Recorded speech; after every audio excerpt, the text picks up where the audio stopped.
Hello everyone, my name is Jasper Adolfo and today I'm going to discuss about critical approaches to literature and formalism.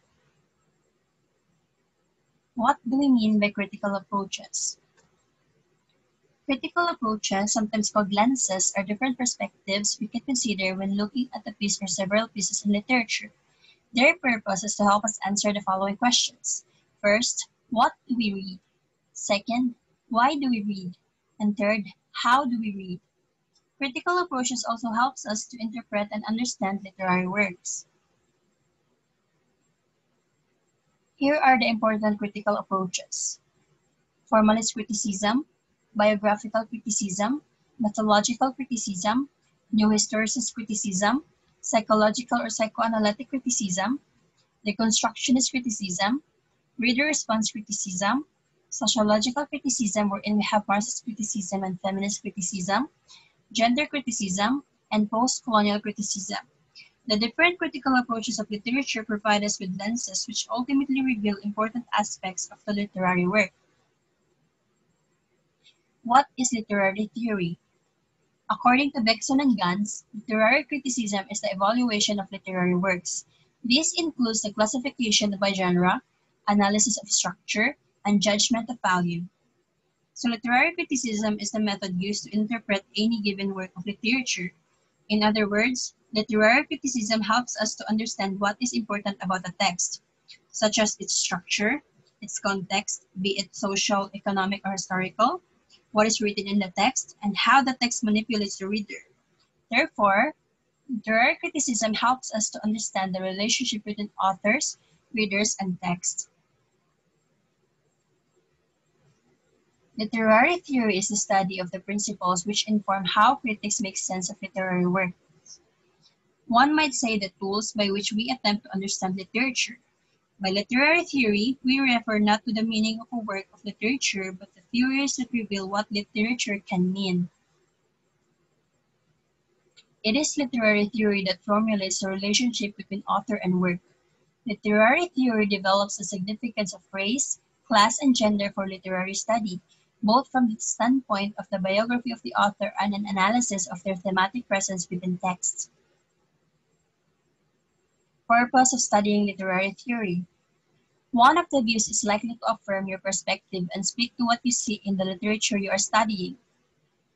Also, studying a view different from yours, not to disagree with it, but to understand it, will help you understand those who hold that view. Studying a work from more than one view gives you a deeper understanding of the author's work and a better appreciation for the richness of it. Formalism. Formalism refers to a style of inquiry that focuses almost exclusively on the features of the literal text itself, to the exclusion of biographical, historical, or intellectual context. In other words, formalism is a critical approach that analyze, interpret, or evaluate the inherent features of a text. These features include not only grammar and syntax, but also literary devices such as meter and figures of speech. This approach reduces the importance of a text's biographical, historical, and intellectual contexts. Historical prospects. There is no one school of formalism, and the term groups together a number of different approaches to literature, many of which seriously diverge from one another. Formalism was a dominant mode of academic literary study in the United States and United Kingdom from the end of the Second World War to the 1970s, and particularly the formalism of the new critics including I.A. Richards, John Crowe Ransom, and T.S. Eliot. On the European continent, formalism emerged primarily and particularly out of the work of Roman Jakobson, Boris Eichenbaum, and Victor Shklovsky. Although the theories of Roman Jakobson and New Criticism are similar in a number of respects, the two schools largely developed in isolation from one another and should not be considered identical. In reality, even many of the theories proposed by critics working within the respective schools often diverge from one another. Formalism rose to prominence in the early 20th century as a reaction against Romanticist theories of literature, which centered on the artist and individual creative genius, and instead placed the text itself back into the spotlight to show how the text was indebted to forms and other works that had preceded it. Two schools of formalist literary criticism developed. Russian formalism, and soon after, Anglo-American New Criticism. There are two major tenets of formalism. First, literary texts have fixed meanings. This means they exist independent of any particular reader or context. Second, the greatest literary texts are timeless and universal. Russian formalists were interested in the analysis of the text, but their main concern was with method as a scientific basis for literary theory. Because of this, there was a shift away from the moral approach to literature towards scientific approach. Scientific approach focus on the literariness which can be found in the level of form rather than content. Art is a device of familiarization. The familiarization is the artistic technique of presenting to audiences common things in an unfamiliar or strange way, so that it will enhance the perception of the familiar. A text is the sum of total of its devices. Aesthetic of deviation. Literature has its own history, a history of innovation in formal structures, and is not determined by external material history. These are the basic assumptions when it comes to formalism. So why do authors use formalism? Formalist critics use individual parts of the text, the characters, the settings, the tone, the point of view, the diction, and all other elements of the text to give meaning to the text in a more literal way. Strengths of formalism. Makes a science of literary criticism. Viable method enables a professional discipline. Develops close reading skills.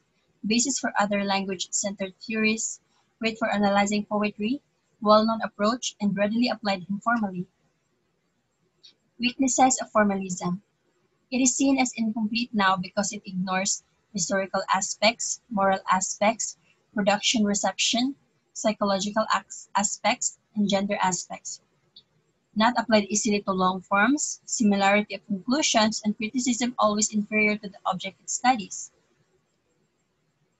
One story that is closely examined in a formalist fashion is Metamorphosis by Franz Kafka. So a man named Gregor Samsa is suddenly transformed into a bug.